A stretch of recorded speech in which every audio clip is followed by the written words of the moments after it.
I have therefore tasked the DICT to deploy digital connectivity across our various islands.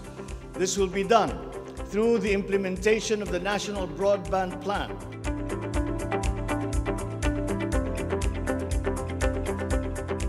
Meron lang kaming training na available yung module namin kung ano yung ibinababa ng central office.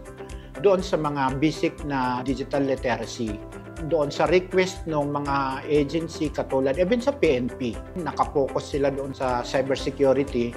And then dito sa BAR, minsan nag-level up na rin sila katulad nung paano nila yung mga Excel nila, mga MS nila, paano nila ito gamitin para minsan doon sa mga program at saka sa mga networking nila doon sa mga office nila. Meron kaming 25 site under sa SINAG project. Tatawid yan hanggang next year.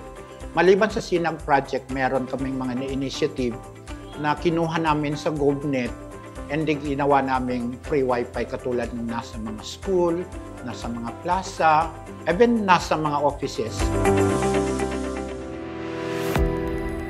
Itong SINAG project is procurement project ito ni Central Office, which is nakalaan lang ito sa mga school at saka sa mga RHU ni DOH.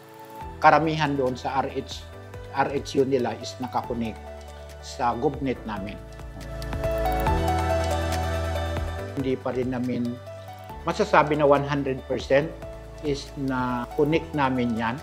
Every year is meron kaming target na dinadagdagan doon sa karatig na local government unit dito sa may Sultan Kudarat papuntang Parang, and then dito naman sa may Awang papuntang Datuudin, Sinsuat, is tuloy-tuloy yung expansion namin ng fiber namin para kahit papaano lahat ng mga school, mga barangay na madadaanan namin is mai-connect namin yan lahat.